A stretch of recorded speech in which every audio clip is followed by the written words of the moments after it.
Good morning, Steve in Chicago with the morning grain comments. Grains are lower, with beans down about 15 cents, corn down 6, and wheat down 14 cents. Overnight, we were thinking that maybe the market might open up a little bit better, being oversold and looking at better corn demand.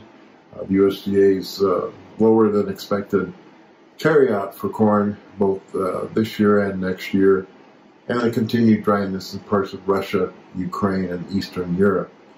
But we're lower, and I think that the machines look at the trend as your friend. They still are concerned about the overall weather picture here in the United States. This week, the U.S. Midwest should have some cool down in temperatures and also some scattered showers. The second week does show a little bit of ridging, but for corn, it might be too late to hurt the crop.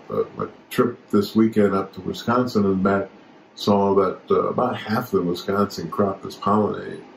Soybean crop is still kind of behind normal, but it's beginning to catch up a little bit.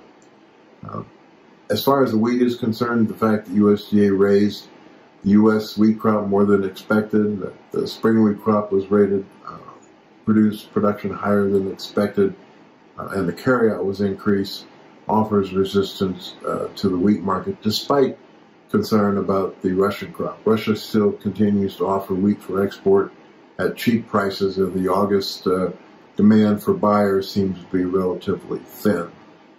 The soybean market, again, you're looking at some adequate supplies.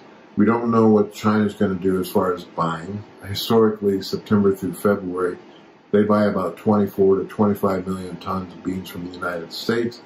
And last week was the first time they actually came in and bought 2 cargoes of new crop soybeans. So we're still kind of trying to figure out if China's going to buy it. Certainly their crush margins are favorable. Their hog numbers are down. But I think that if they need to buy beans, they could probably come in and buy them at these lower price levels. World vegetable oil prices took a dive lower because of some overbought situations and increased palm oil supply.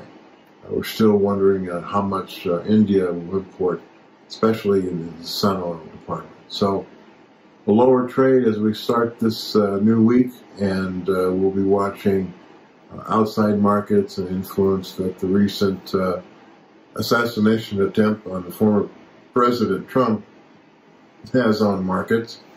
We'll be watching the Republican National Convention, and then we'll see how things go as far as the campaign into November.